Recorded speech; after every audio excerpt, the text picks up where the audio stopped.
Good afternoon, FSClub. Welcome back to the channel and welcome back to the FS News Wrap-Up. Sunday is here and so is the last weekend of April of 2025. This weekend has actually been a pretty busy one in news. Remember, these videos will come out every Sunday and go over all the big news that happened this week, which there was actually a lot, like precision farming finally having a release date, plus some new features which we'll discuss today. Also, Chevy 3500 finally has some news.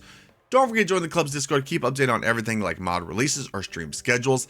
Link to Discord is down in the description, so don't forget to join that right there. Question for the week.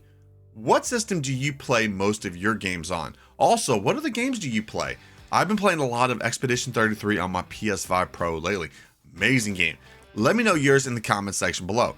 Like always, if you guys are enjoying the video or you're enjoying Farming Simulator 25, don't forget to hit that like button and let's try to go for 400 likes, guys. We have not hit a 400 like video actually in a while, so come on guys, you guys can do this. Also, if you're new to the channel, welcome to the club. Don't forget to hit that sub button and ring that bell. Let's roll it intro. Let's see this week's top news. I'm gonna quit my job, never wanna have no bars, I just wanna play my rock and roll. Okay, so welcome back and let's get into this top news we had for this past week. This week was actually a pretty busy week, but the first one we have is actually from Hispano Modding. So good news, he has finally started working on his lizard pivots that were in FS22. The hot weather is coming and our corn needs irrigation. How are your crops? Kind of wish that irrigation was actually in the game, but it is not. We have to deal with what we actually have, which is basically fertilizing with the pivots. I'm still happy this is finally coming over and it's gonna be nice to actually have this actually in the game for all platforms.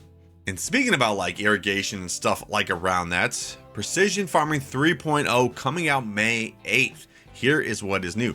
Farming Simulator 25 gets a substantial boost in realism with Precision Farming 3.0. With more than 5 million downloads since they released the initial version, they had to bring it back. When? May 8th. And they're also adding new features in addition to the existing ones. So, first one is tram lines and subsidies. In this new and improved iteration of Precision Farming, tram lines help you plant like a pro, guiding your machinery along the same path each time for cleaner fields and healthier crops. If you're planting catch crops like oilseed radish, you'll get rewarded with in-game societies for choosing eco-friendly nitrogen-saving methods over standard fertilizing, just like the real deal. I actually don't remember the last time that I actually planted oilseed radishes on my field. Let me know when's the last time you guys did, because I think mine was probably like about 3 to 4 years ago. I probably should actually brush up on that a little bit because it's been a while since I've done it like that.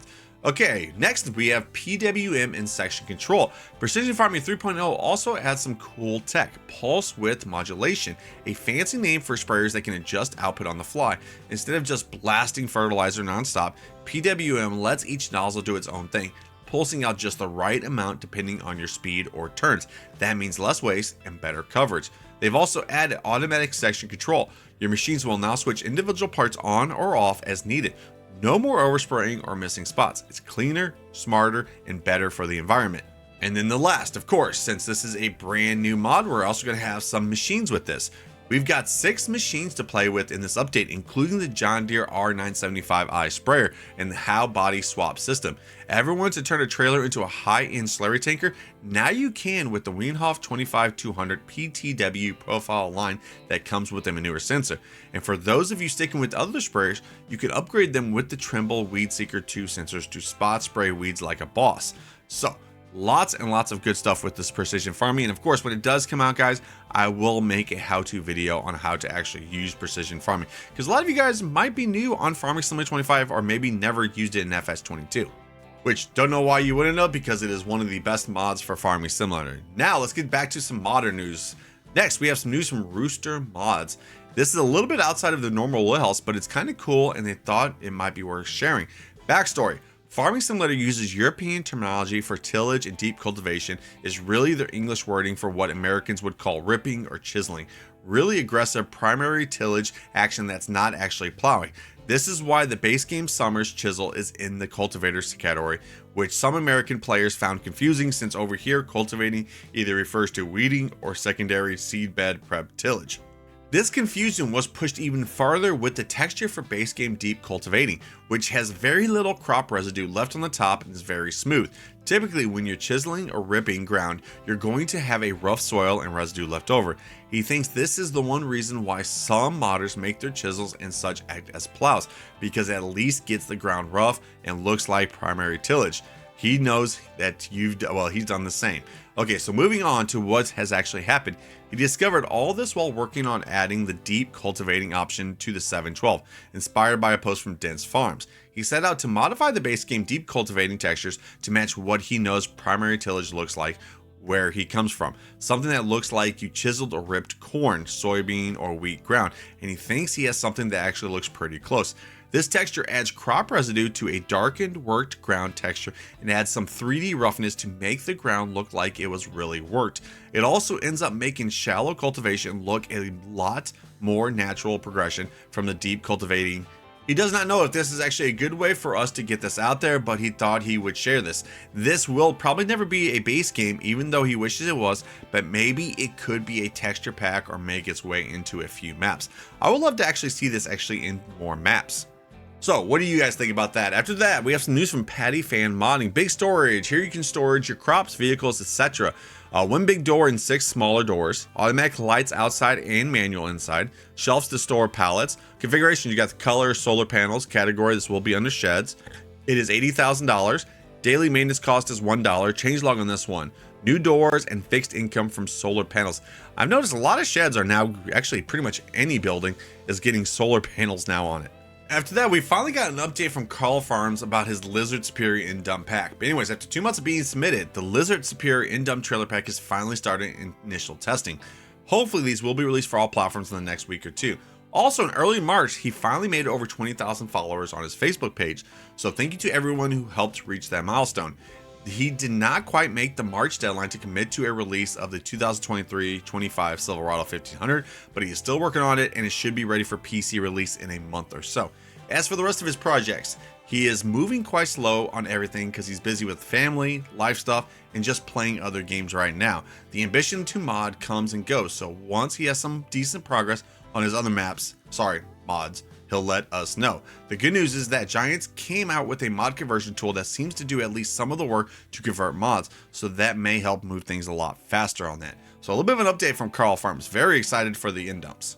Also, looks like Case Aries is going to be updating his Steigers. The old Steigers have been released. He will be sending a quick fix to add the hubs for the wide tire options and bring triples back onto that. So just a little bit of an update from him. Then we finally have some news on the Silverado 3500s. Finally some news from Agrotono. There are still several things to be adjusted, both in the normal body and in other working ones, and soon he'll be adjusting the single cab version 2 seats too. He sees several comments asking for the sound of the diesel version, but working with sound is a more elaborate thing. Sometimes it is impossible to find a sound that can be used. In this case, the specific version that you are requesting. He personally really likes what is on it, but he will add the optional with the same one that is on the Silverado 6500. He also adjusted the optionals better now. Instead of having several optionals to change the color of a part, you can choose the color individually for them. The same thing as changing the color of the body. So he was able to optimize the mod and reduce the numbers of triangles by about 20,000, but without interfering with the optionals. So big update on this. Can't wait for this to come out. Now let's move into the last news for today. It's actually from our good friend DJ Modding about his Judith Plains, Montana 4x map. Yes guys, I know this will not be coming to the mod up. I just like to sometimes point out a PC modder's either mod or map, just ones that really stick out, mainly for you PC players, because you guys might never found these if you didn't see maybe on this channel or someone else's channel. And of course I will be actually playing this map whenever it does come out. Might be getting early access to this. This will be our PC live stream series. But anyways, from DJ Modding, also wishing, hopefully one day he will actually make a console map for everybody, because he just makes maps way different than a lot of other people. But anyways, says, today we're taking a drive through his map. Just a heads up, this is still a work in progress. Right now, we're cruising along US Highway 87. We're entering the small town of Moccasin, I think that's how you say that, where you'll spot 2 grain elevators and a few production areas. As we continue, take note of the larger field stretching out around us. Crossing over a creek, we head into a small industrial area. with a grain cell point perched right on the edge of a hill. From there, we drop down a bridge into a valley. In the distance, you'll catch a glimpse of the ethanol factory. Now we're crossing the Judith River and making our way into the city of Hobson. Here you'll find more production zones and a couple of grain cell points. So a little bit of an update on this. This is getting closer and closer to being done. He did message me earlier today. I'm just getting very, very excited for this. And like I said, guys, this will be a PC only map.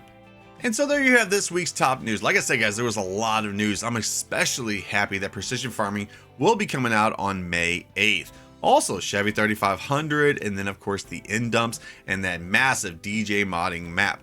Okay, what is today's schedule, guys? Today's schedule, we do have a live stream, and that is at 7 p.m. Central Standard Time. Hopefully you guys all join us. Like always, if you guys did enjoy the video, a like would be appreciated. Hopefully we hit that 400 likes. Also, if you're new to the channel, welcome to the club. Don't forget to hit that sub button and ring that bell. Well, I'll see you guys tonight. Peace.